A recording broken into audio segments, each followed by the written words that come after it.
قل هذه سبيلي أدعو إلى الله على بصيرة أنا ومن اتبعني وسبحان الله وما أنا من المشركين.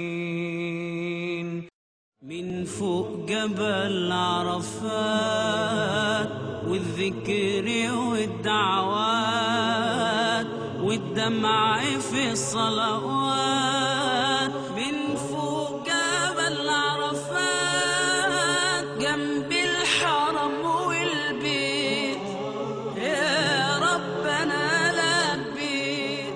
تخيلوا هذا البناء بناه سيدنا إبراهيم وسيدنا إسماعيل، لأن الله عز وجل أمر سيدنا إبراهيم إن هو يبني البيت الحرام، يبني الكعبة هو وإسماعيل فقط.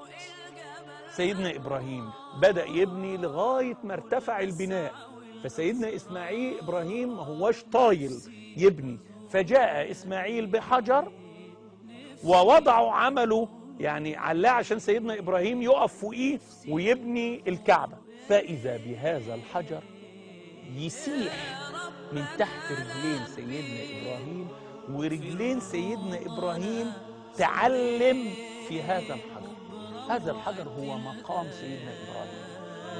ادعوا لنا يا زوار فوق الجبل أنوار والمسعى والأسرار نفسي أزور. مقام إبراهيم كتير من الناس يظن أن مقام إبراهيم يعني المقبرة بتاعت سيدنا إبراهيم. مقام سيدنا إبراهيم يعني المكان الحجر اللي كان سيدنا إبراهيم قائما عليه يبني الكعبة. مقام سيدنا إبراهيم ده آيات بينات. إيه الآيات البينات اللي في الحجر؟ أول حاجة إن المكان اللي ساح واللي علمت فيه رجل سيدنا إبراهيم هو بالمقدار ده هو اللي إحنا شايفينه ده هو. الحجر ده كان لين وسايح ولا كان لا، ده كان حجر زي كل الحجارة، ومجرد سيدنا إبراهيم ما وقف عليه بقى الحجر لين تحت رجلين سيدنا إبراهيم وتعلمت فيه العلامة دهية. تاني آية بقاء هذا الحجر إلى الآن. نفسي أزور